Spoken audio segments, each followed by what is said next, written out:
Fantastic. Well, hello there, everyone. My name is Krona. I just realized I forgot to my fun fact of the week, so I'm just going to repeat my one from last time, which is that my name is not a reference to the Titan of Time. I'm here today with the lovely DRF. DRF. Hello. Yes, it is I. Not Dr. F, as many people like to say, but you can call me that if you want. I still accept it. Anywho, we have a lovely episode prepared for you all today, with this being our 5th episode. Quick overview. What we're going to do is we're going to quickly cover a few of the CCA announcements, as there's a few talking points we want to discuss. We're then going to cover a recap of the Week 5 matches and dissect some of the important and notable things that have occurred. We're then going to have the lovely chance to interview Minnie and Lux from VCU Ink Black to discuss their season 4 so far, and to also discuss a lot about Ink Black's place in the competitive scene this last year as well. Finally, we're going to end the show tonight talking and updating a lot about playoff eligibility and talking about those final reschedule matches that need to take place here in the coming few days. So, without further ado, let's increase the counter and let's get started. So, DRF, why don't you start us off with some of the CCA announcements? Yeah, I could go ahead and kick us off with that. So, first of all, in case you have been living under a rock, the CCA cookbook that is being spearheaded by Frosty is still collecting recipes. So if you have anything, whether it's snacks, appetizers, entrees, desserts, whatever it may be sure to submit those, because Frosty is very eager to compile them all together to, I guess, give you all a cookbook for the playoffs, for tailgating reasons. So very, very exciting. So please do submit those. I've heard that there are some very questionable recipes, but also some really enticing recipes that have been submitted so far. So please continue to submit those. Otherwise, Frosty will be very, very sad. Just get those in as soon as possible. I think Frosty is hoping to really start putting it together come playoffs. So this is your last week to get it in, to basically make sure that the recipe is included. So no amount of recipes, there's no limit on the amount of recipes that you can submit. So please just submit whatever you got. Yes, he has been very excited for this, and I think we're all looking forward to seeing what comes of it. Moving on, let's talk about the CCA directory. As a reminder, if you're a club leader and have not filled out the CCA directory, I very much implore you to do so at some point. The CCA directory serves as a way for people to have a connection point to the collegiate Splatoon programs at every university.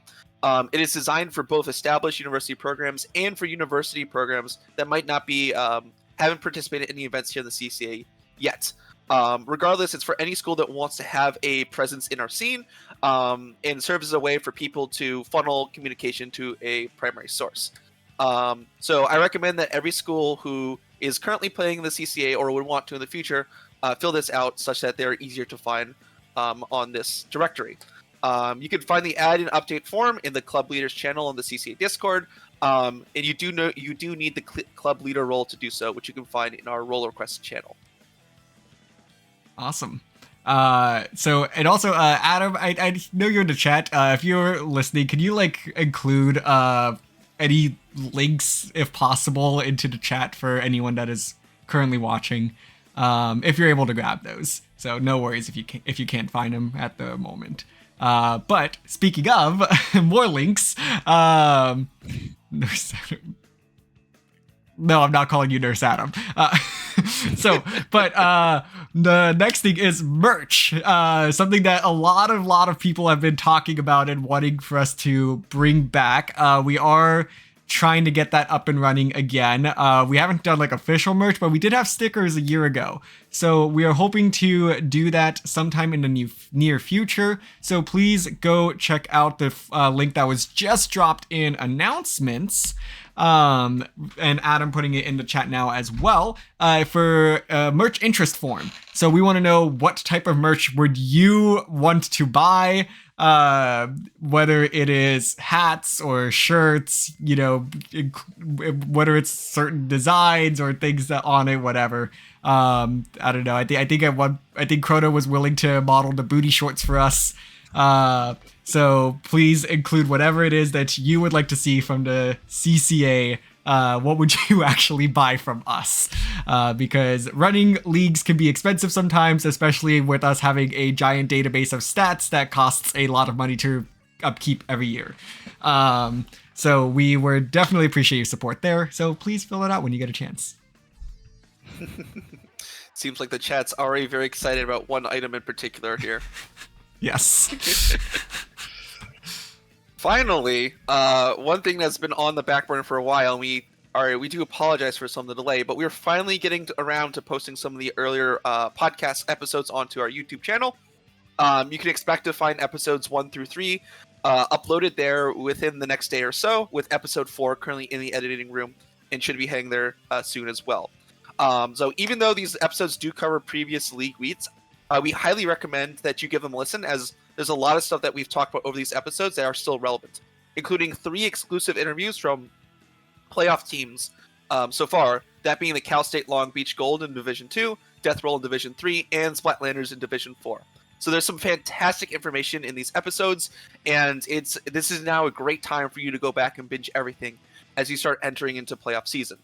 Additionally, you can start to see some of the quality improvements that's changed over these few episodes, and start to see the things that have worked and not worked out for us. But once again, thank you so much for your patience here. We know it took a little bit longer than anticipated, but we're very excited to get these to you. So then, hopefully, episode 4 and 5 will hopefully be up there relatively soon within the next week or so, too. So, look out for those. All right. That finishes our quick round of CCA announcements. Now let's get it into the meat and potatoes of this episode's our Week 5 recap. So, in total, we had 54 matches being played this week, which I believe makes it our second most played matches in a week, if I remember correctly. I don't know exactly off the top of my head. One trend from last week that we see here again this week is that there's been relatively few Game 7 matches, with only 6 matches this week ending on Rainmaker Undertow, which was Week 5's map list's Game 7. So, we're seeing a larger difference between the teams that are competing, with a lot of these games not going the full distance. That being said, there's still a wonderful collection of matches that occurred in every single division. And now we're going to take some time to highlight some of those in all of our divisions, starting with Division 6. So starting with Division 6, we had 2 stream matches that we want to highlight for this week. That being the first one being O of A Axion Splatters and Grisco Gators. So for context, these are 2 teams that have gone undefeated in their group so far, and they both are confirmed for playoffs. So this was a playoff seeding match. Here we saw Grisco Gators secure our first seed in a dominant fashion, sweeping the O of A Axion Splatters. And this was a very lovely match to have on stream, as I believe we've never seen both of these teams on there before. So that gave a great context to who Grisco Gators were and why every Div 6 team should have them on their playoff radar. So they've secured both a favoritism in Division 6 and the first playoff seed from their group. So we look forward to seeing what comes of them in the next following weeks. The other Div 6 match we wanted to highlight was the Table Troop Jesus Christ, Troop versus the Sun God Squad, which has been a match that we've all been eagerly anticipating here for the last few weeks. For context, Sun God Squad is UCSD's team, and they lost to UGA Red in Week 1, but have gone on to win all their remaining matches. So their final hoop to get into playoffs was this match against Table Troop. And this game actually ended in a Game 7, with Sun God Squad down 0-3 at the turnaround, at the turning point here, and they were able to almost complete the reverse sweep, but fell just one game short there in Rainmaker Undertow, after unfortunately losing an early lead. Still, it's good to see both these teams fight it out and have a very competitive match.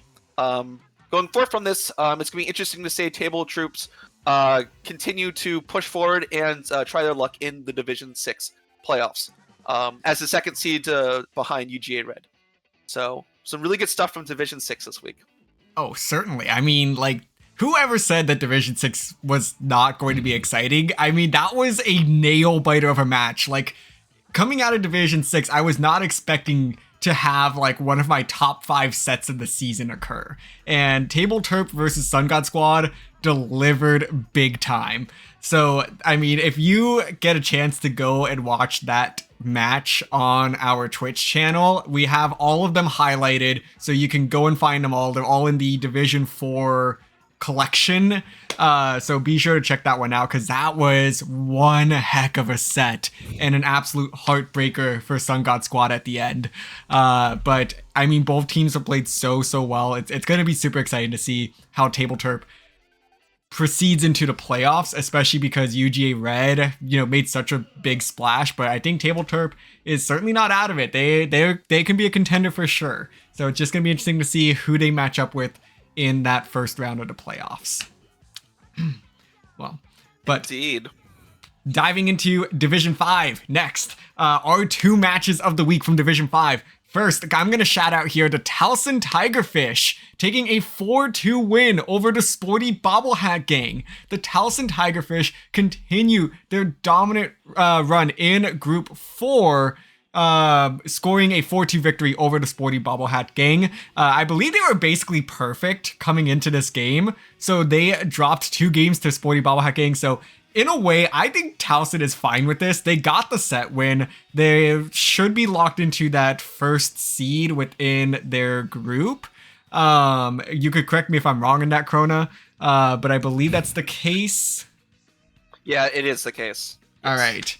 Well, in a way, I think dropping those 2 games is actually going to work out for Towson, because now going into the playoffs, you don't have this narrative following you of, wow, these guys are perfect. Like, let's see how long they can go without dropping a single game, and no one's going to make a big deal out of it. Like, we're going to make a deal out of it now, but it's by far a much smaller deal than if it had continued into the playoffs, and then they drop a game, and then suddenly they're shaken up in these best of 9 sets as opposed to these best of 7s.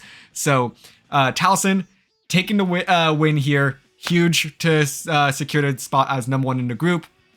Luckily going to be shedding that narrative of a perfect season. I think it alleviates some pressure. The second match that I'm going to shout out here is the High Rollers on stream taking a 4-2 victory over the Ink Raiders Bravo, who we had the lovely chance to interview last week as well, here on the podcast. So this is another Group 4 matchup. Ink Raiders Bravo and the High Rollers were both in kind of a win and in situation. The Ink Raiders had a little bit of wiggle room, but they were going to need some help from the Sporty Bobblehat Gang to get into the playoffs. Unfortunately, not going to be the case here. So Ink Raiders Bravo put up a really good fight this season. Going to fall a little bit short of their playoff hopes with that 2-4 loss. But it was really fun matchup where High Riders were just, I guess, really dominating, but like Ink Raiders came up with some very clutch wins that were super exciting. Another one that I would definitely recommend you go watch on the Twitch channel, because that one was just really back and forth. Well, not super back and forth, but like it was like times where it seemed like the High Riders were gonna like run away with it, but like the Ink Raiders continued to just scrap their way through, like claw their way back into some of these games. Like they were not going down without a fight, and that one was so thrilling.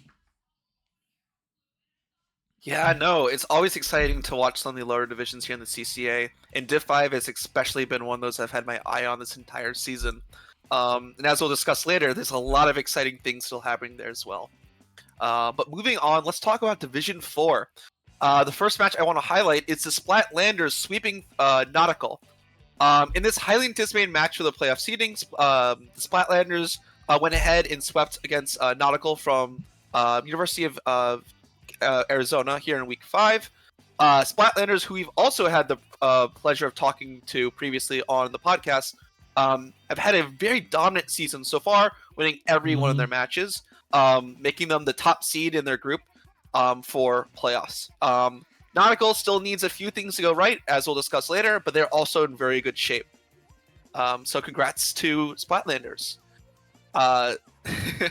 The next one I want to discuss is the WPI Grisco Union Busters match against UGA Black.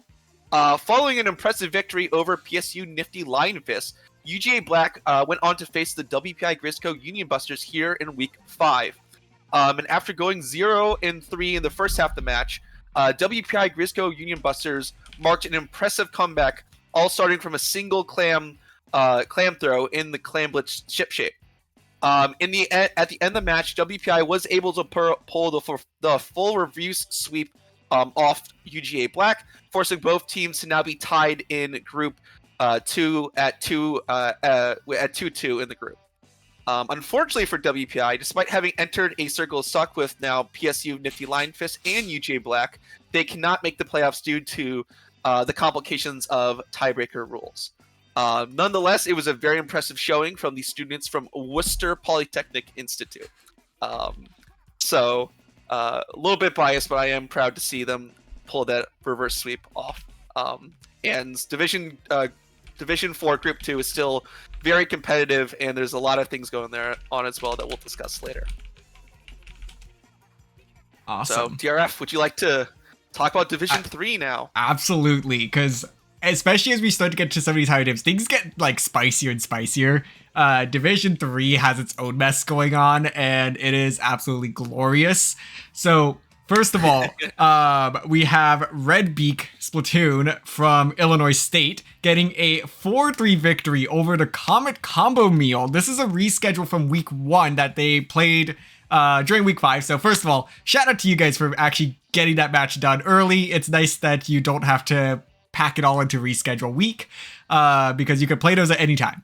So first of all, just want to give a shout out on that. But man, this one was a crazy match. Going all the way to Game 7, Red Beak gonna clutch out that win there. But unfortunately, even though this one was super exciting, it ultimately doesn't really mean much because neither of these teams are in a playoff position at the moment. So it's nice that things are still competitive for them, but at the end of the day, it's not a matchup that's going to end up meaning a whole lot to the grand scheme of their group or the division. But it's nice that these teams were able to kind of keep things competitive going into their last couple matches here. So the other one that I was going to shout out here is the GMU Patriots out of George Mason, taking a 4-1 victory over one of DePaul's many teams, this one being Ink Stew. So GMU is going to take that 4-1 victory, and that punches their ticket into the Division 3 playoffs. They are now the 5th team in the division out of the 8 spots to clinch that playoff spot. So it is very likely that as well that they are going to be that first seed in Group 1. But I believe that there are a few little things that still need to go their way to secure that spot. So we'll take a look at that at the end of the podcast where we look at the playoff eligibility.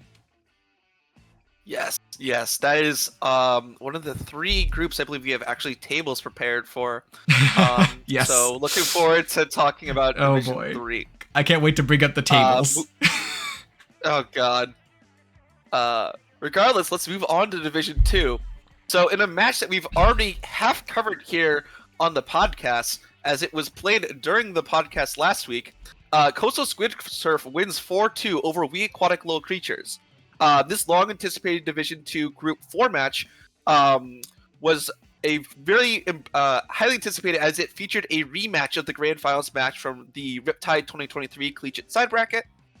This match did not disappoint the slightest, as there was only a single non-knockout game, that being Rainmaker and Eeltail, and with all the other remaining games being more or less under 3 minutes apart. So this victory has locked in Coastal Squid Surf's position as the first seed from Group 4 for playoffs. And unfortunately, after losing to Nightfall in the previous week, and now to Coastal Squid Surf, We Aquatic Little Creatures is unable to make playoffs at this point, which is rough. But it is good to see Coastal Carolina continuing their dominant, their growth here in the CCA since Riptide. Yeah, and the other match let me actually jump in on that real quick, because this might be the last time we talk about We Aquatic Little Creatures this season. So I do want to give them an extra shout out here, because they would easily one of the biggest wild cards coming into Division 2, because you have like top 500 warriors coming into this team, namely Apisto and who's the other player that I'm blanking on right now? I'm totally blanking. Give me 1 second on that. It's Apisto and Citrus. There we go, Citrus. Oh, that's it. So, this was a really, really interesting team because you're combining two of these top players with players that were coming out of the CCA Division 4 previously. So that was really, really interesting because we were not even sure exactly how to seed this team. We were saying, is this a Div 1 team? Is this a Div 3 team? And they did an excellent job this season. A couple of things just needed to kind of go their way a little bit more. But it was a very interesting roster to kind of watch and just kind of follow, from a distance. And I think that they've certainly all learned a lot. I think this is a very valuable experience, especially for some of those players that were coming from less experience, to be able to play with a couple of these top players. So I just want to give them a shout out because they did an excellent job, all things considered. And I'm curious to see what Purdue brings out in the future, because with Purdue, you never know. You don't know who's going to come out of their back pocket next. But it should be exciting. But hey, I mean, shout out to CSS though. They continue to be the front runners in Division 2. Indeed. Yeah, we'll see what Purdue cooks up in the future here. I have a feeling they won't let MSU and PSU dominate the Division 1 conversations. But we'll have to see. As for the other Division 2 match you want to highlight, let's talk about IVC Diamond Rays versus U of A UCD Blue. After a rough Game 7 loss in the previous week, IVC regained some control of their possible playoff run with a 4-1 victory over UAUCD. IVC is now sitting at the top of Group 2 with a record of 3-2. However, there's still some very pivotal matches that we will definitely cover later that could shake things up for them. As for U of A UCD Blue, unfortunately with they lost, they cannot mathematically make it into the playoffs this season. Regardless, it's been a fantastic first season for them with some very impressive matches against some of the other teams here in Division 2 Group 2. So it's very exciting to see UAUCD continue to expand their Splatoon program and to see some of the newer faces here in the CCA. Awesome. I mean, yeah, that group was absolutely crazy. We're going to dive into it in all the detail here after our interview with VCU. But we're going to wrap up our recap with Division 1 here. 2 key matchups.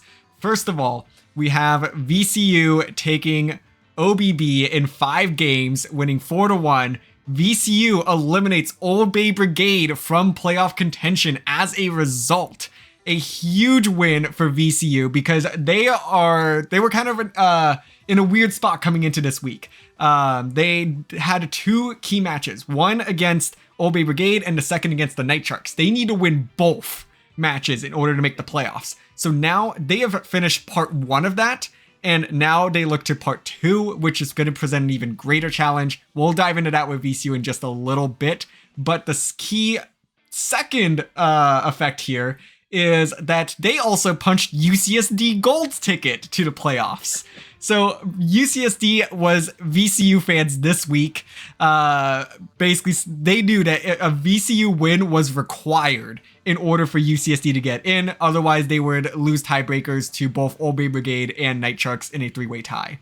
So UCSD is now in. The question is, will they be a 2nd seed or a 3rd seed? That will be determined by the VCU versus Night Sharks matchup that is coming this week.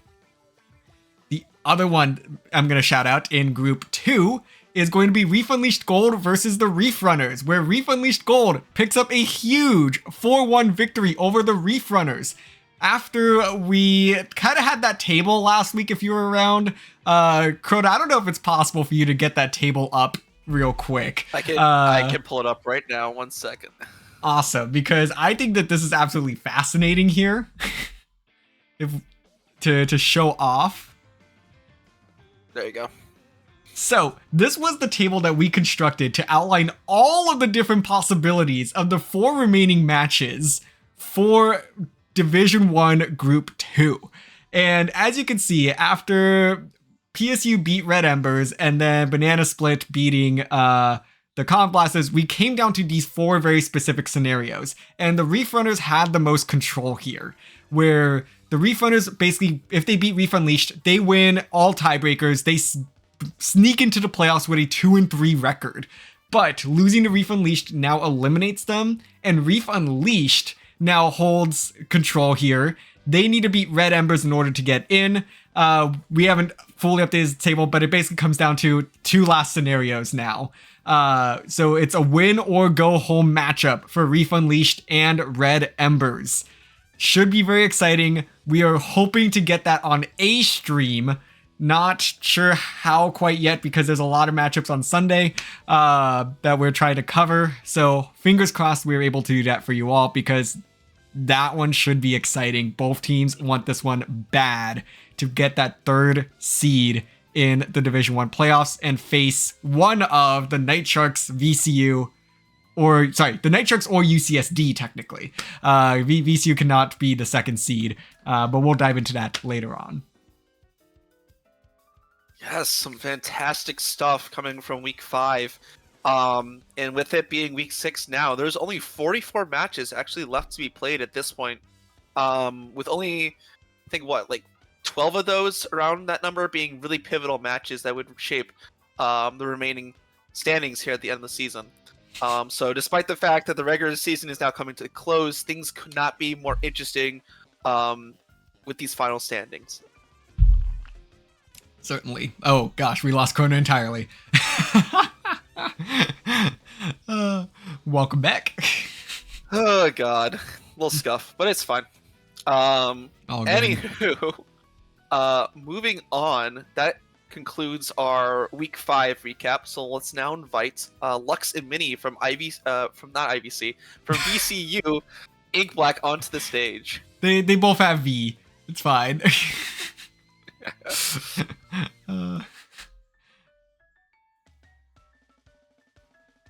Hello.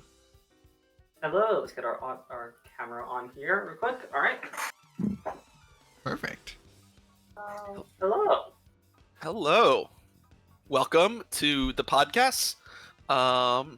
We are very excited to have you here to talk with you today.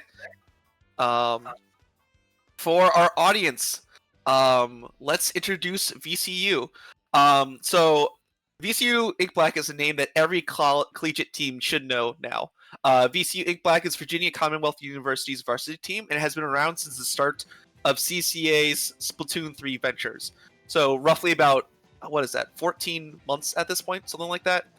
In their debut season, they finished as the Division 4 runner-up, losing a Game 7 in the Grand Finals match against Kraken Spears. Game 9. My apologies. Game 9 match against Kraken Spears. That being said, they only dropped 5 games the entire season, and those took place in the Grand Finals. So it was a very strong first showing, and only a few months later, they came back swinging an entry exam, tying for 5th place in gold bracket after losing to the Night Sharks in bracket. This then placed them in Division 1 for Season 3, where they went 2-3 and just barely missed playoffs in Group 2. In between Season 3 and Season 4, you could find Ink Black playing in every tournament under the sun, whether that be from the Ink Up, Sink or Swim, or and Low Ink.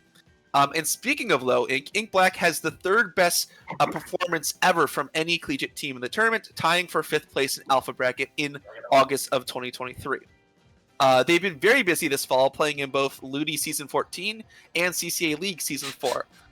Playing with Space Heels from William & Mary and Neptune, a WPI alum, Ink Black has dominated their group in Division 5, only dropping a single match and ensuring themselves a spot in Division 5 playoffs. As for CCA League, they have been bouncing back from a tough Week 1 Game 7 loss against UCSD this season. That being said, they have found themselves thrust into the spotlight with many of the important matches that will shape the entire structure of the playoffs involving them. This has only been heightened with their victory over Old Bay Brigade in Week 5. And now only their match against the Night Sharks is left, where the winner will make it into Division 1 playoffs. So there is a lot on the line and a lot to discuss with VCU Ink Black. So welcome, VCU Ink Black. Hello. The longest intro of all time. No one has ever received this long or sophisticated of an introduction. I mean, there's just so much to say about VC Wing Black. Well, I tried my best to cover everything with my introduction, but I'm sure I missed something or misrepresented something in some fashion. So, introduce yourselves and your team, and tell us the world about VCU Ink Black. I mean, I think you mostly got it. We formed like entirely just directly before and for CCA last year. Like, it wasn't even really a thing on our minds until we just kind of had joined the esports servers, seen that the division head was talking about getting in a collegiate league, and everything just came together really quickly for that. And from there, we've pretty consistent goal. Like, we've been just trying to see where we could get just the whole time. They could like always keep an eye forward. I think as far as covering what we've done, yeah, I mean, season 4 start off was like, I don't think we were underseeded. We just didn't exist before then, but I feel like we really made a showing for ourselves very quickly. Awesome. I don't know. I'm Minnie. And they love yeah, from start with the I'm used to people who know who we are in smaller communities. That's fine. All good, all good. Well, thank you guys so much for joining us today. And you started to talk a little bit about the early stages of VCU. So let's dive into that for a second. So it's been a little over a year now since VCU Ink Black has first graced our scene with your presence. And a lot has changed for your team since then. So let's just start at the beginning when VCU Ink Black was, first joining in season 2. How did you all form the team? What was your initial approach to starting in competitive? Did any of you guys have competitive experience?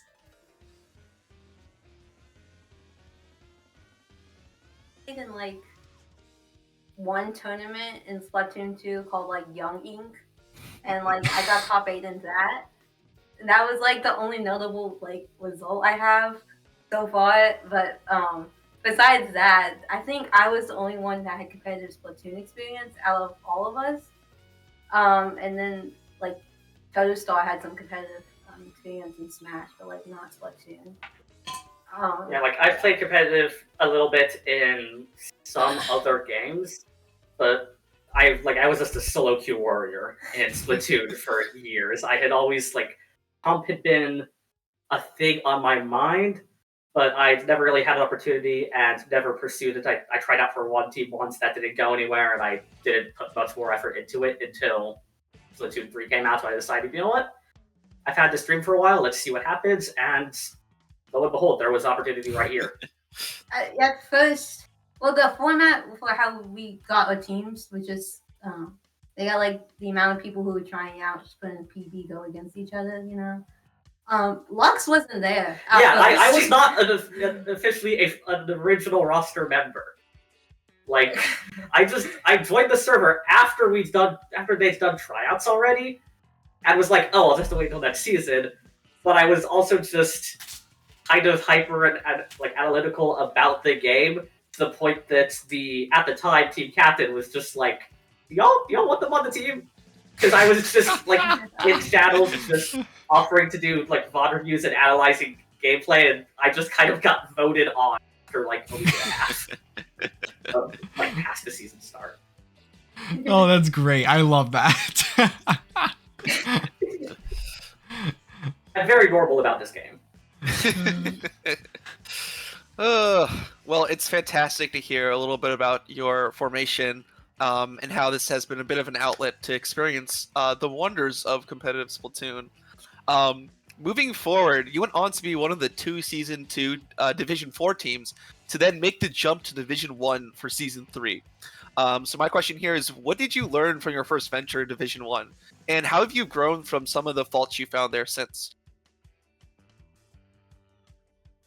Well, against UCSD again. It's always they It's always always kick them. the season off. Y'all, I don't know. y'all got to pull some strings next season to seed it. I'm just saying it's at this point. We've won when Nova Den was on our team at that time. And we learned that if someone's sick, let them sit out.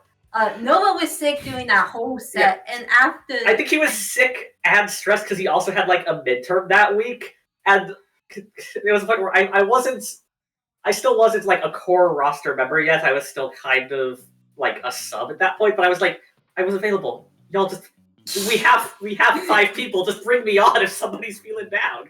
And now we're a little bit better about calling out when people are like have bad mental or are sick, or being like, you don't have to play the game. We have people. Yeah. And I guess also like we've learned like how we build our comms actually mattered, because in like Div 4 we had like an E leader, I think I played undercover. I played Seed Seed Junior and Flings Up pretty much that entire season, and it was only getting into season 3 that I actually finally swapped to a good weapon. Yeah. I just ran whatever. It's a good weapon. Hey, did you guys see that Div 6 match with the double umbrella? I forgot what else they brought out as well. So hey, there's always room to be able to cook, as we'll put it. So your CCA roster has gone through a few different iterations, with both additions and departures between your 3 seasons. Like you've mentioned, like, Novaden departing from the team, Lux being added on. So, we kind of just want to touch on that a little bit, because like Totostar, Wyatt, Mini, like that's kind of been the core for the most part. So how has it been having like kind of a consistent group, and then just having, a couple of players kind of come in and out? How is that like?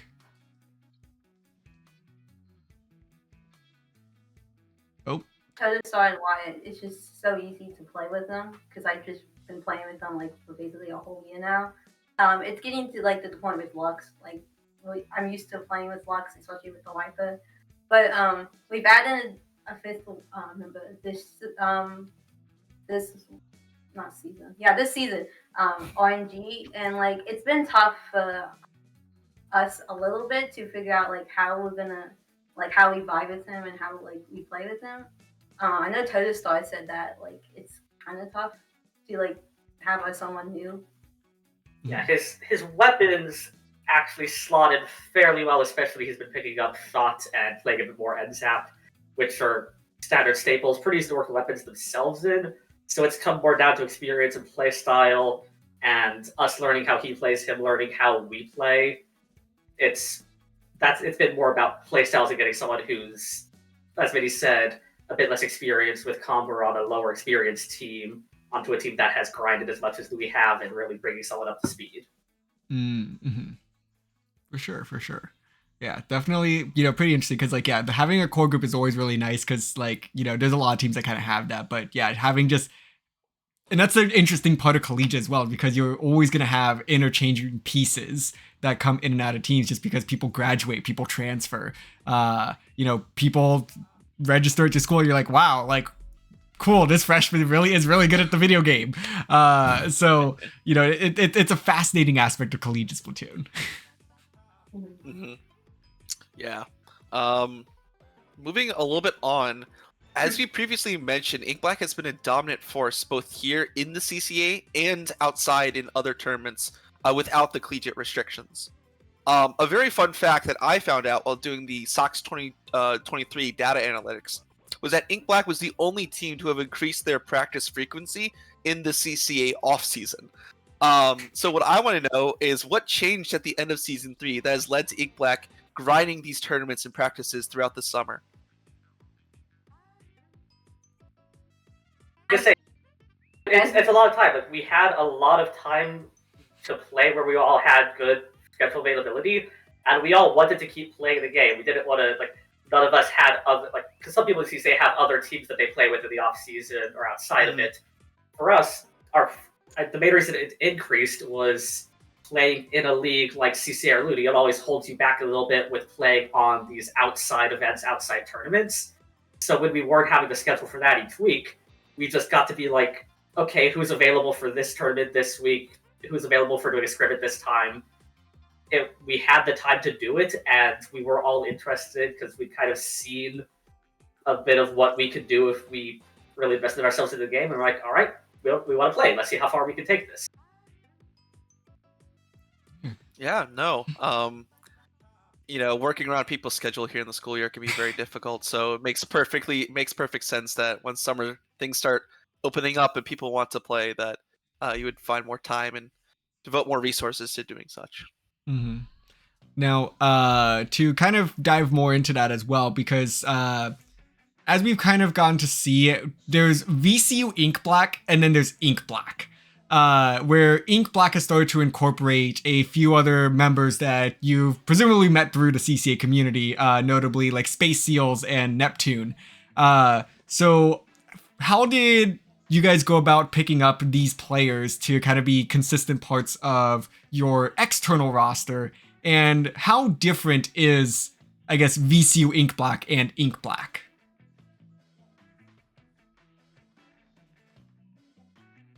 Seals, Toto Stars and Space Seals are friends, I think, from high school. And like Toto Star kept recommending us, like Space Seals is like a goated player. Like just like if you need a sub, pick her. Yeah. And like we're like, okay, we picked her. Yeah, we subbed her a couple times during like from the Ink Ups and such, and when it came like around that we were going to be looking for an additional people to help our Ludi availability, just because 5 people for Ludi and TCA might not be enough for availability. Mm-hmm. She was just kind of a natural pick because was already close friends with a member of the team. And then Neptune, I guess this started with like over the summer since we scrimmed against the Grisco local unions. We started we started how we met them at first, Neptune at first, and then I think Neptune also playing with us in Low Ink in August. Also, probably like they can be on member for Ludi because of how well we've synergized during that whole tournament. Mm-hmm. I think that it was also around the time that I believe he graduated and was already not going to be on at least the CCA for Grisco workers. So I think he just kind of made a decision looking for what to do in comp and decided to stick with us just because of how well that we've gone together in a couple tournaments. And then it's been kind of hard to feel to synergize with all 7 of us because last we did SOS last week and it was 7 of us. So it's hard to yeah, it's large, but I think we get along a little better than some 7-person teams do, just because for one, basically everyone but us plays a V-shot. Yeah. It's the actual people and their individual playstyles are not perfectly interchangeable, but the weapon rolls, we can slot people out based on their individual strengths and weaknesses. We have started for Clam Blitz if Space Seals is available. I might swap out or Neptune might swap out if we're on the roster to put in Space Seals for Clams because she's a really consistent player in that mode and has that just kind of just gels really well with the way that Toto and Minnie like to play that mode. Yeah, for sure. Cool, fascinating. Yeah, no. Building off of that, we've seen a lot of success from Ink Black in the larger competitive scene. You've been putting yourself more out there for more of these tougher tournaments at higher skill levels to try to see how far you have gone. And this is a little bit different than VCU Ink Black from a year ago, which just formed to climb the ranks here in the CCA. So with this in mind, would you consider Ink Black to be a fully collegiate team, or do you think that your goals as a team go beyond those of just the collegiate scene here? The core, we're a collegiate team, and I feel like that's our identity. It doesn't restrict our goals, but it's who we are. And I want to continue to push us in CCA, and get to playoffs and Div 1, eventually. I don't know, this season, but eventually I want us to get into Div 1 playoffs and try our best. a broader goal is just, get banned from voting, like that's a goal, but like it's like a goal. And that's not where we're stopping. Yeah. It's just kind of our, because we don't set these super big lofty goals for us like that we have to hit. It's we have things that we think about, like, oh, it would be awesome to be mid-level. It would be awesome to have people qualify for the plus server or something. But we're not just setting ourselves on, oh, if we don't do that, we're failures. It's just we set the next step based on what's reasonable for us, what's the place that we can improve within maybe a month or two, and just keep shooting for those goals. And like I said, just see how far we can go. I don't think we're super close to our limits right now. We're just kind of pushing ourselves to see what we can get. No, it's exciting to both hear that from you and to see it with some of your recent results and how far you've come, like just from the start of the summer, honestly. So kind of tying it a little bit more back to the CCA community, what I've kind of classified as a keystone team within the community here, meaning that you have a lot of connection to the players and teams across the entirety of the CCA. And this has meant that a lot of individuals and teams look up to VCU Ink Black as an example of what they could be if they put in the time and effort to learn this game and to play it competitively. So I wanted to ask you, what advice would you give to these teams that find themselves in similar positions and crossroads to yourselves from a year ago? My advice is just hang out with your teammates. Like, don't focus on just Splatoon. Like get to know them, because I feel like that helps in game and out of game, because you become better friends with them, and that can also synergize in game with getting to also synergize them in the game too. I think that also helps, because we've been doing that constantly, just hanging out maybe every weekend and doing something. We're doing that this weekend. We're going to this park for a picnic. And then afterwards, we're gonna have a smaller meetup that's just Ink Black, just kind of hanging out with each other. It's important to us that we are friends in and out of the game, because I think that helps mental, which I think is one of the biggest underdeveloped things that people look at. For other advice, I'd say, make sure you're always having fun with the game, and that your goals are above all to have fun. For us, improvement and looking back at what we can do and VOD reviewing, that's stuff that we all do enjoy a lot. And I think that it's good to just know what your goals are as a team. Because some players might have to goals. Some players might want to just shoot for the stars and get as far as they can. Other people are just there to have fun. And so setting your goals as a team helps you to figure out, there's friction if you don't do that. Yeah, certainly. And then as far as improvement goes, keep an eye on where you're going and keep an eye on where you've been. If you feel stuck, look back at the scope of where you've already been, because a lot of people just miss what they've already done and accomplished and how much they've grown, because they feel like they've plateaued, but they've already moved up and will move up again. Fantastic advice. I appreciate it. No, go ahead, Minnie. Very well put.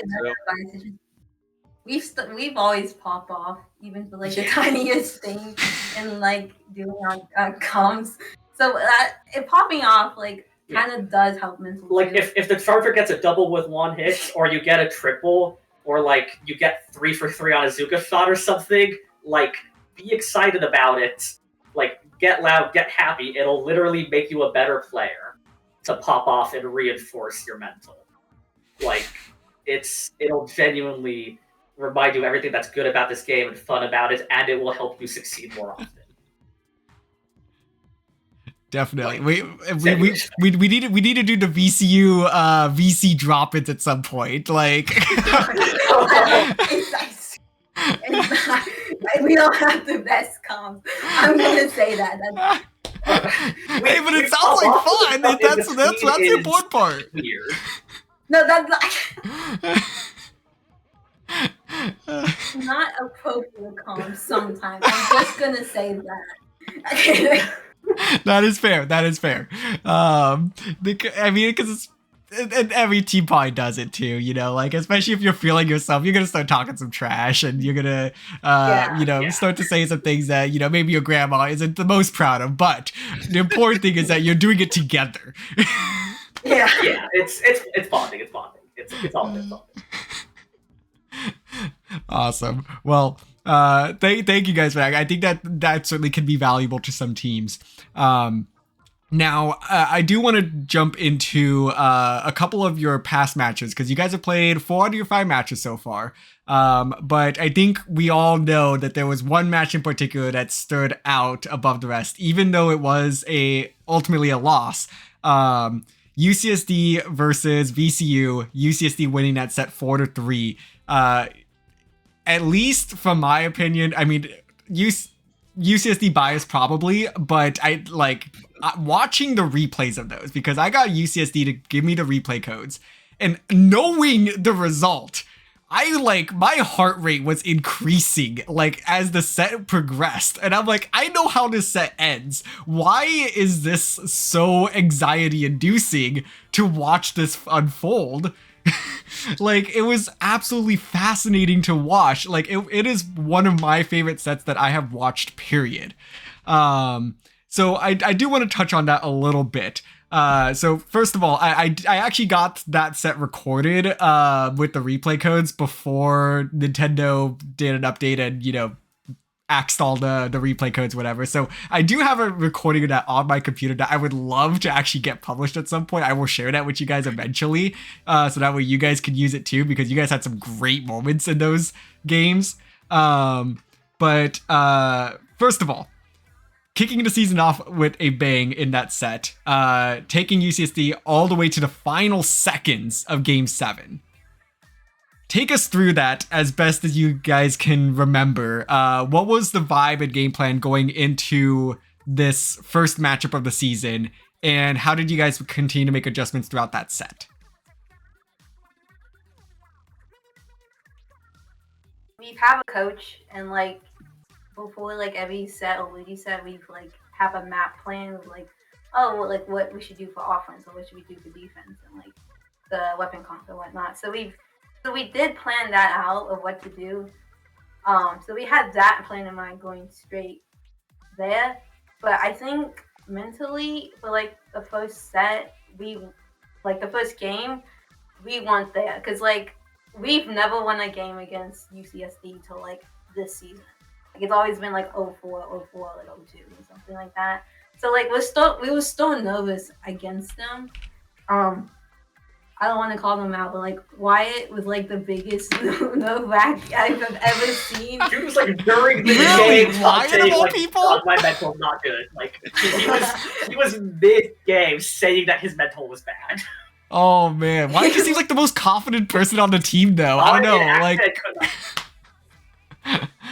But I think after the second game, I don't remember the map specifically, but like after the second game when we started to win against them, we brought it back a little bit for our mental. But then like I forgot when, but like when did we started to lose over like tiny like stuff we knew we could have won if we didn't make those tiny mistakes. That's when we were like, oh shoot, you know, because we were up 3-1. Mm-hmm. Like when game 5 happened, I think. So like we like, oh, we like just win one set. We finished, you know, we can take this at home. But like that kept didn't happen. Like it kept not happening, and then like we make a humpback. It was like, oh boy, you know, this is the last map. We gotta win it. And we also had a comp, but I wasn't in it because I don't usually do backline humpback. Because Jackson or RNG started to fill my place when we do a backlist comp. So we intended at first before coming in to do the backlist comp, but it's like we've played 6 games with this team, yeah, and we're 3-3. We don't want to swap someone in because Yeah. they're not one. And we'd already I think we were up at the start and had already been like Hagglefish and Sturgeon. We could see ourselves slipping, but weren't sure how to catch it, and weren't sure that swapping somebody else in was going to help us actually catch ourselves and recenter. Mm-hmm. And then that whole humpback game, I felt like we did good. Like we were doing like our best to like hold our ground, like cap the lead and whatnot. We looked at this after, and I think it was just the last 30 seconds. There were like 10 different mistakes that we made individually and as a team. We were like, all right, this person should not have done this. This should not have happened. And we just looked at the last 30, 35 seconds of the match, and it was just one after another of, if we had just done this properly, we probably would have been safe. And it came down to a Zuka whiff that hit somebody that was next to the Rainmaker. Like, one of the orbs was spinning in just a way that it caught the person next to the Rainmaker, but whiffed on the Rainmaker themselves. I'm pretty sure it was. Yeah. But that Zuka, like, they're like, that Zuka should have had to catch it. They should have been able to get through our elbow. It was just a series of unfortunate events that we just looked back at, like, almost the next day or the 2 days after. We've all reviewed that on the Monday after the set, I believe. Yeah. Well, it's still, I don't know. It had for the number one like thrower team. There were so many times where we're so close to getting like a first place or like going to grand finals, and then we just throw to like the last game like all the time. So like it wasn't like heartbreaker like moments. Like it's just like, God damn it, we did it again. Yeah, but it's like you know another small throw mistake. You know. Like, sometimes it's we get nervous, sometimes it's we get too comfortable and overconfident. There's always something. Mm-hmm. Yeah. I mean, what you guys are due for another breakthrough here, because you guys really kind of had that breakthrough, transitioning from season 2 to season 3. I think you guys certainly are due for another one. It's just, it sucks to kind of go through that cycle, but you guys are really, really close to it. I can certainly feel it. But I do want to kind of touch on that Game 7 a little bit. So, yeah, like I said, you guys were probably about one frame away from clutching out Game 7. So what did you guys sort of take away from that match, and how did you set yourselves up for the rest of the season? I'm most notably looking at that 4-1 victory over Old Bay Brigade.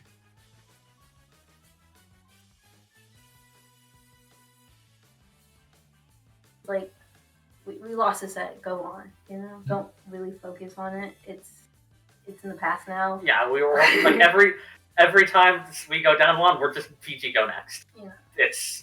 I think that's one of the good things about our mentality in most cases, that we're just always, well, that happened. How do we come back from that? On to the next one. And then what really I saw like that night or like the day after, like Old Bay Brigade won against Night Sharks. I'm like, oh, we're still here. You know, we have a chance. But like I didn't realize at the time like the top 3 go to playoffs. I thought it was just still top 2 from like last season. So like it was that silly graph of like was so bad it's like over with. We were that graph like that whole time. All the things at once of like we're so back, it's so over. We take these like that. We experienced that whole chart simultaneously. And then I think our match last week against Old Bay Brigade.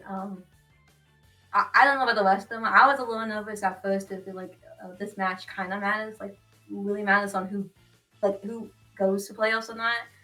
But like after like the first game, I felt more comfortable and I felt like, oh, we can beat these guys comfortably. I don't need to like stress me out to like make financial work. Yeah, once we were like settled in, warmed up in the set, it did feel, at least to me, like it was just another match in any other tournament. So I just approached it with that same kind of mental as I do pretty much anything else. Yeah, for sure. So, I mean, that was a big victory. The 4-1 over Old Bay Brigade. I mean, that kept your guys' playoffs hopes alive. You now go in to a play-in match coming up that I think, Krona has a specific question on that. So I will hand it off to him. So, Krona, take it away. Yeah, no. So as we kind of talked it up through this entire episode of the playoffs, you're now meant to play your Week 5 match against Night Sharks. And this is very important for both you and the entire structure of the division. as it's a winner goes to playoffs case. So this is the third time you're running into the Night Sharks from the University of Central Florida, with the previous 2 times being in Entrance Exam 1 and Entrance Exam 2, where you are swept 0-2 in both cases.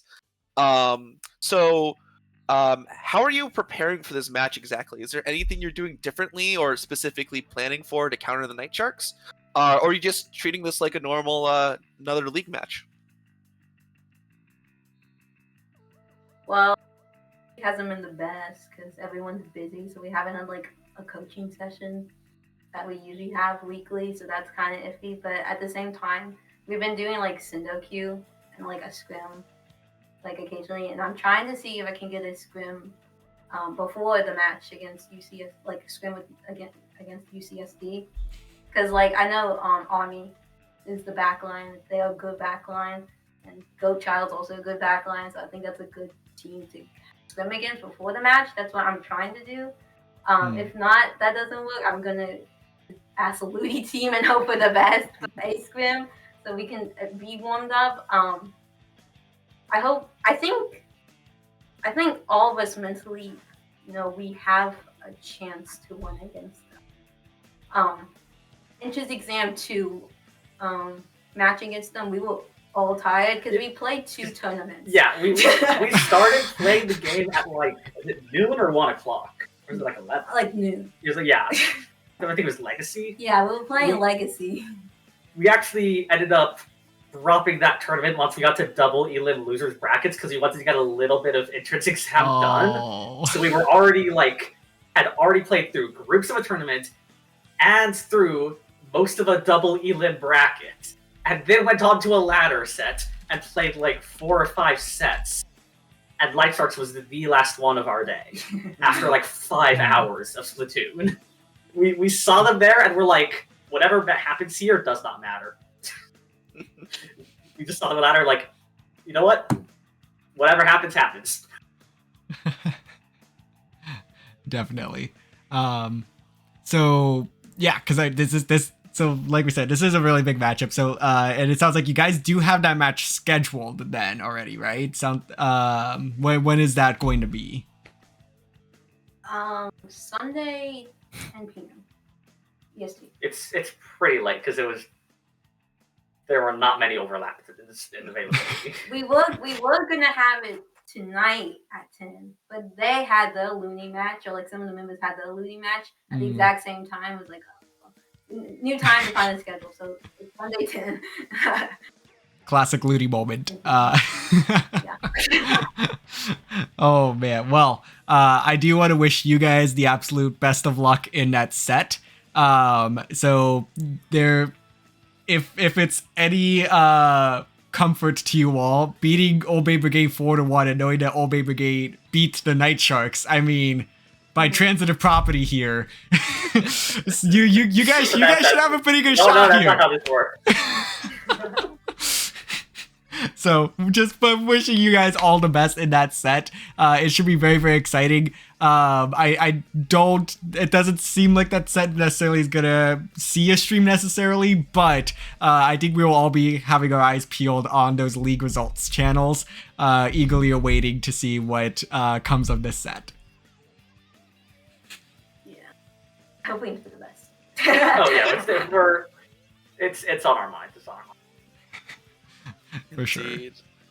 So, wrapping up, where can we find you two?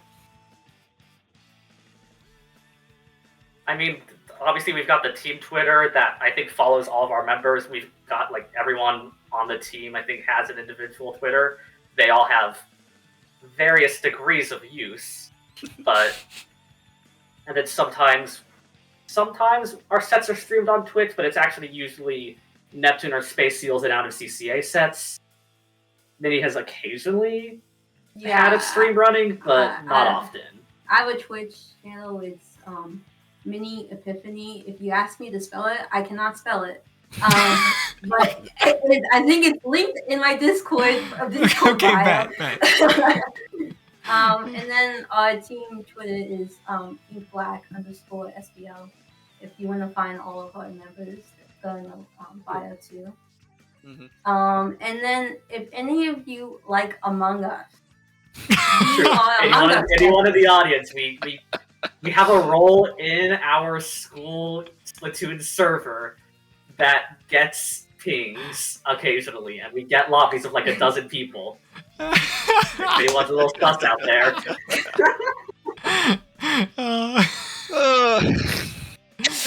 That's, you know what? We're always looking for new people. This is how we do our actual networking. It's not by playing Splatoon, it's by playing Among Us. There you go. What a way to end the interview. That was not anticipating an Among Us plug, that's for sure. We always have to have a little bit of surprise. Oh man, that's sus. Well, thank you guys so much for joining us today. Sorry, what's that? Yeah, so I just put the invite to our server in the podcast channel. Go for it. You know what? Go for it. It sounds like people need to understand where they can find fellow imposters. So. So Lux will go ahead and drop that one in the chat in a moment, but I'll go ahead and start to transition us here. Thank you both so much for joining us today. This was a very interesting and insightful interview. Oh, we already lost them there. So thank you to Lux and Mini for joining us, wishing their team the best in their final matchup of the season versus the Night Sharks Sunday night. And if you're interested in hanging out with the VCU folks, go ahead and join the server that is in the chat there. But yeah, that's going to conclude the interview. And Krona, we're not even done here yet. I think we should go ahead and look at playoff eligibility, and we're going to try to get through this as fast as we can. Yes, there is still a lot to cover. We're definitely going to have to speed this through. But yes, let's talk about the Week 5 playoff eligibility check-in. Continuing, a lot of this was covered last week, and it's just kind of an update from what was said on the last episode of the podcast. And before we start, I do just want to say that that there's a chance that some of the smaller details of this might be wrong, and it's entirely possible that we might have missed a team or miscalculated something. So please just bear with us and know that what's said here is not truth or is not factual, and there's still room for other teams that might not be mentioned to still make it in. So please just keep that in mind and await the official announcement come Monday night for the teams that have made it to playoffs. So starting us off, let's cover Div 6. So previously in Group 1, we've talked about buy one get one free in Splatoon Gold, as they were confirmed for the playoffs, but we didn't know their seeding exactly. Well, we do now with them having played here in Week 5. With buy one getting one winning a 4-0 sweep. So that means that buy one get one free will be the first seed from Group 1, with Splatoon Gold being the second. As you also covered in Group 2, UGA Red was confirmed for playoffs last week, being that first seed, and that the second seed was going to be the winner of Sun God Squad and the Table Terp Troop. And as previously mentioned, the Table It's a tongue twister. Troop. Oh God, won in the clutch game 7 and is therefore the second playoff team from Group 2. Moving on to Group 3. Again, we covered this match earlier of the U of A Axion Splatters playing against the Grayscope Gators for playoff seeding, with the Grayscope Gators winning on a sweep on stream, securing themselves the first seed from Group 3, with U of A Axion Splatters having the second. Group 4, we have CSUDH Ivory, despite having lost a Game 7 against Coastal Booyah Basin in Week 5, are confirmed for Div 6 playoffs, having the first seed spot from Group 4. This means that the winner of VCU's Plurality into DePaul Anarcho-Ciliism will be getting that second spot and moving on to Division 6 playoffs this season. So that's your update on Division 6. DRF, would you like to talk about Division 5? Yes, Division 5 is a lot more chaotic. Division 6, we already know 7 of the teams, with one match determining that last playoff spot. Division 5 is definitely a little bit more up in the air. And I believe we actually do have a chart to help us with... No, not this one. Okay, never mind. I thought we had a chart for this div. So for Div 5, let's go ahead and break this one down. So Group 1... the chaos ensues as Champlain Splatoon Cerulean has locked themselves in as one of the playoff teams, ending 4-1. However, seeds are still up in the air as the High Riders still have to play DPU's Hook, Line, and Inker. The High Riders are the only team that Champlain Splatoon Cerulean has lost to, and as a result, should the High Riders win here, they would get the tiebreaker and in the first seed. So that is first scenario. But if the High Riders lose, Champlain would be the first seed in the group. And then, let's see. Hold on. Yes, so sorry. Need to double check that. So the High Riders would still make it, as if I have this correct. They would just end up in the second seed. So those two teams are confirmed. They're just kind of waiting for this last match to determine the seeding. Yeah, the High Riders only lost one match in this group, and that was due to a forfeit. So they break all the tiebreakers here if they were to tie the Cerulean. Gotcha. Thank you for the correction there, Krona. Group 2, Crimson Inc. leading the way with their 4-0 record right now. They should be locked in at that first seed within the group. As for the second seed, it's going to come down to a rescheduled match between Undertow Dartfish and Clark Coy. Clark Coy has kind of been one of the sleeper picks this season, in all honesty, having been swept by Crimson Inc. in week 1, kind of just ended up putting themselves in an underdog position, fighting their way up from there. Undertow Dartfish did play Crimson Inc. in week 4, which gave them their only loss as well. So these two teams will be fighting for that last playoff spot here. Undertow Dartfish and Clark Coy have played previously, actually, last season in Division 6, where Undertow Dartfish did win that matchup 4-1. Should be a very exciting matchup coming up between those two teams. So be on the lookout for the results of that one. Also taking place Sunday night, by the way, but not being streamed. Everybody is Sunday night, and it's gonna be so hard. I wish we could cover all these matches, but it's just not. I don't know. It's just not possible. So we need to start doing the Splatoon tourney approach here and have CCA 1, CCA 2, CCA 3. Well, let's go ahead and jump over to Group 3, though. Similar story here. The Bull Sharks are locked into the first overall seed with their 4-0 record. The second spot will go to the winner of UNM Splatoon versus Pallet, who are both 3-1 right now with their losses to the Bull Sharks. So there is not really any matchup history to go off of here. Both of these teams very, very new to the Splatoon scene. So it should be exciting to see New Mexico go off... New Mexico face off against our other Canadian team. So I believe that is the case, right? I believe so too. Yeah. So and then lastly, Group 4 is in a chaotic Division 5, the least interesting group at this stage, because the Towson Tigerfish and the High Rollers, not to be confused with the High Riders, are locked into the first and second seeds respectively. The Towson Tigerfish do have one match left to play, but they do own tiebreakers over the High Rollers, so that group is all set in stone. Yes. Moving on to Division 4, in Group 1, with a Week 5 victory against Nautical, Splatlanders have ensured themselves as the first seed playoff team here in Group 1. As for the second spot, Nautical's hopes for a playoff run now rest in the hands of Calamari Comets. Giving some broader context here, Nautical is 3-2 with Bash and Calamari Comets behind them at 3-1 and 3-2 respectively. However, Nautical's other loss this season was to Bash in Week 1, meaning that Bash is favored to win any of the tiebreakers between those two. Therefore, Nautical has to hope that Calamari Comets win their rescheduled match against Bash this week in order for them to make playoffs. And all Bash needs to do is just make sure they win against Calamari Comets, and they are in. Moving on to Group 2, we have Vespa Enter Sandman leading the entire group at 4-0 and is confirmed for playoffs. However, their first seed spot is still in contention. The key match here is PSU Nifty Lionfish versus Vespa Enter Salmon. If PSU wins, they take the first seed from Group 2.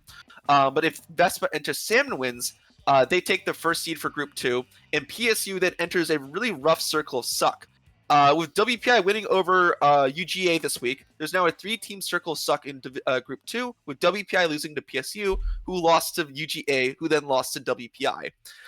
If PSU loses against Vespa Enter Salmon, every team that circle suck is likely to have a 3-2 record at the end of the season. If that were to be the case, UGA would take the second playoff seat, having won 16 games against WPI's 15 and PSU's 14. Any Division 4 team should have their eyes kept on the PSU versus Vester Enter Salmon match, as there's a lot of ramification regardless of the winner. As for Group 3 has more or less has been fully decided, with USD Esports Navy locked in as the first playoff seed, with a record of 5-0, and VCU Gummies winning their match against C Sharp Major this past week has confirmed them as the second spot for this group. Moving on to Group 4, both of the playoff teams have already been decided, with Seminole Cephalopods Granite and Grizz Taco currently undefeated. And we're awaiting playoff seeding, as they still need to play against each other during a rescheduled match that should take place here shortly. So we're just waiting for this result to see which of these teams will be taking that first seed spot from this group. Beautiful. All right, Krona, fire up the screen share. We've got charts for you all. So let's talk about Division 3 Group 1. This is probably the there's still a lot that could happen here, but there's not that many scenarios to work with. So, Division 3 Group 1. With GMU's win over PDU. Wait. I was saying, what, DPU? I was like, what? Like, why does that seem off? DPU. So, GMU is now locked in to make the Division 3 playoffs. With the remaining matches, they are most likely going to end up as that first seed, but as the chart indicates, things can get a little bit interesting still. So, the second seed is between PSU, Lone Rock Sirens, and Shark Attack, or I shouldn't say the second seed, but the second spot in the playoffs here. And there are two matches that are going to determine everything here. PSU versus Shark Attack and LCBD versus Shark Attack. So for PSU to make the playoffs, they just need a win. If they beat Shark Attack, then they are in. However, with a Shark Attack victory, then they make the playoffs, and now they're playing for seeding, really. So as we see here, a Shark Attack victory over LCBD will really boost their odds here to get that first seed. But even by beating LCBD and losing to PSU, they are not going to make the playoffs. So very, very interesting scenario here. So that they really need to prioritize this PSU matchup first and foremost. And then if they can get around to that LCBD one, I think that's going to have to kind of be the approach here. Focus everything onto PSU. Because that is what determines your spot in the playoffs, if it exists or not. And PSU playing for their lives here. So, both of these matches, I believe, are happening this week. We are aiming to get PSU versus Shark Attack on stream this Sunday night. So that will be one of those stream slots. So be on the lookout for that. All right, Group 2, Group 3, a lot less interesting. So Group 2, Titans of Alterna beat the Kama Combo Meal, which have locked themselves in as one of the playoff teams. They need to go up against Creamed Corn, the other undefeated team in this group. And this is a match to determine playoff seeding. They will be playing each other Friday at 8:30 p.m. Eastern Time on the CCA Twitch channel. So that should be a really fun one. Two undefeated teams going at each other here. Should be fun. And then Group 3, like I said, also relatively uninteresting at this point. Death Roll is locked in as the number 1 seed in their group. Griff Inc. is the second seed. They played each other during week 4, Death Roll winning that 4-1. So setting up some expectations here for the playoffs. Now comes the fun group. A lot of scenarios here. So there are still 4 teams fighting for a playoff spot here. So, first of all, Grizz Co-workers Union in the best spot here because they are more or less guaranteed a playoff spot, except for that one line in pink here, which we'll get to in a second. So, for those of you that don't fully understand the tiebreakers here, we'll break it down for you. So, if there is a 3-way tiebreaker or more teams involved, the way that we break those ties are, first of all, just overall, game wins. So points, whatever you want to put it, back onto challenge days. So by individual game wins, then it's match wins, then head-to-head, then game wins. My apologies. So yes, it's match wins first, then head-to-head, then game wins. But when you have 3 teams that are kind of tied, usually that results in a circle of suck. So we typically go to game wins. And if you're still tied after game wins, then all hell breaks loose.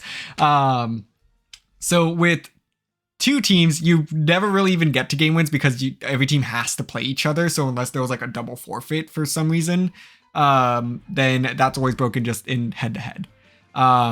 So as of right now, with the current setup, there is approximately, I guess if we give even distribution to each of these scenarios, there is like a 10% chance that we do get a doomsday scenario. And in the doomsday scenario where all teams are tied with the same record, same number of game wins, we go to a round robin best of 3 or best of 1, I forget what we settled on, match between the teams until somebody wins out and somebody gets that slight edge.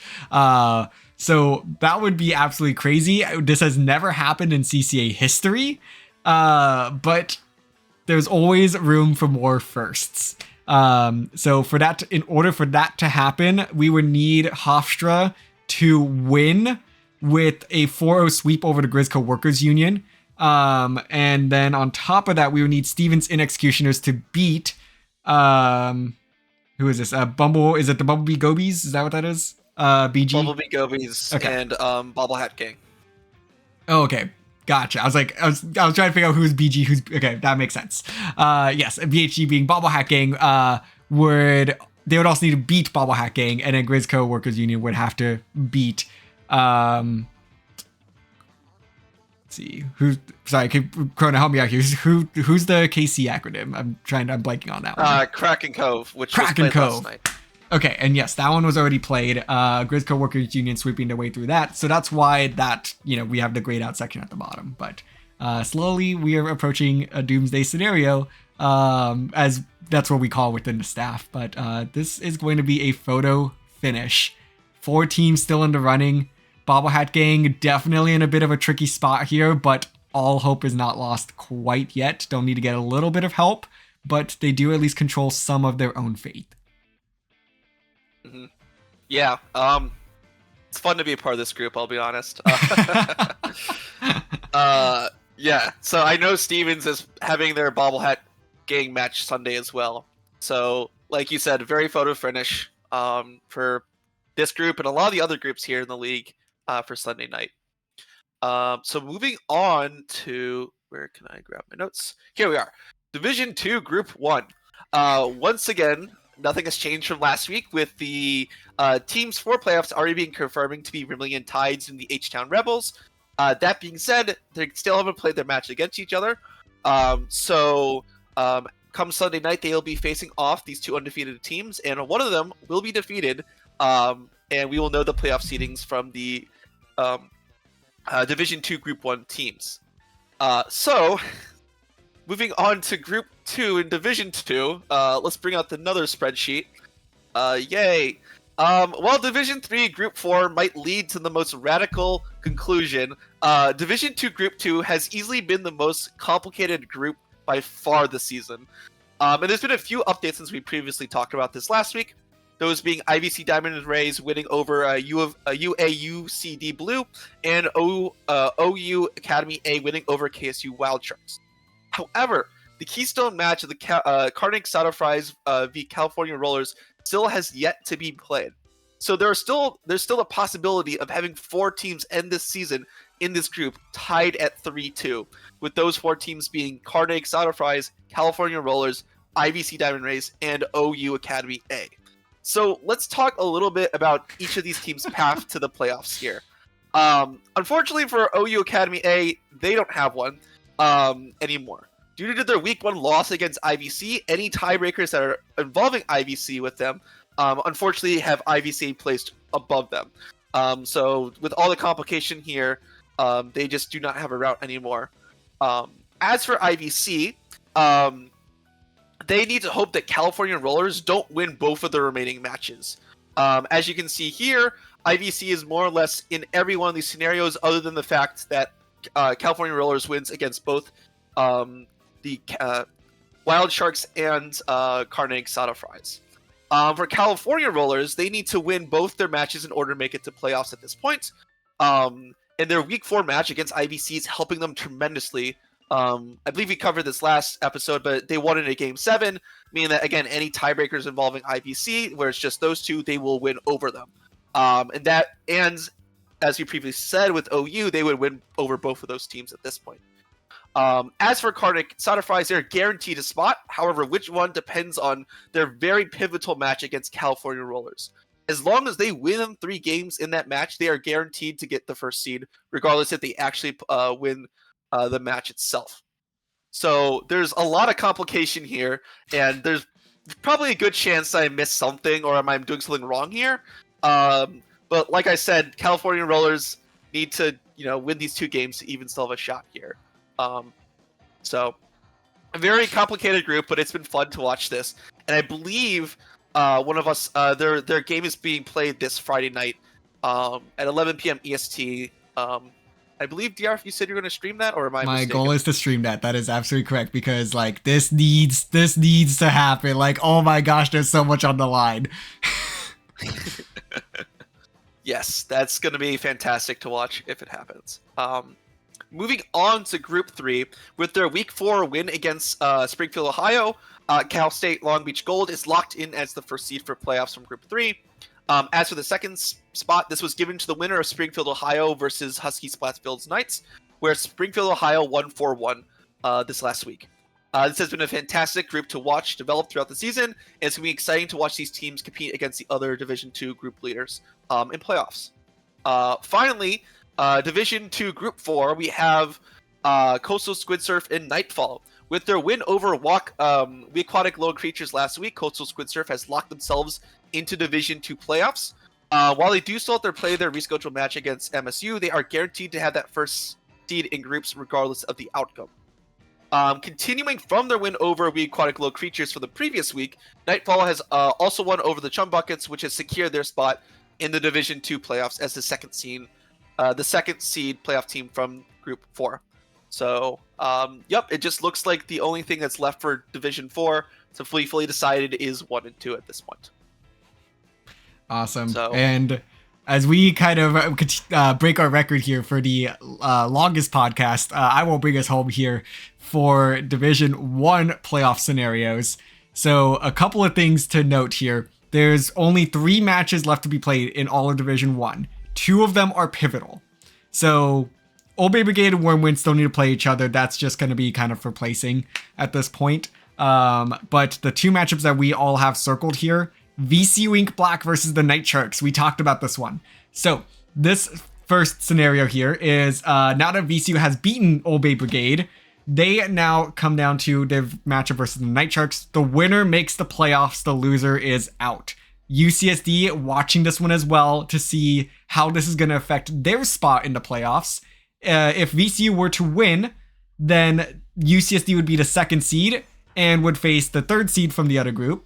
But if the Night Sharks were to win, then the Night Sharks are the second seed and UCSD is the third seed. So a lot of interesting things here. All of these specific seeding scenarios would basically mean that the winner of VCU versus Night Sharks is 3-2, and UCSD is also 3-2. So they would be the only 2 teams that would go 3-2. So head to head would be the tiebreaker here. UCSD beat VCU. The Night Sharks beat UCSD. So very, very interesting to see how this one's going to shake out.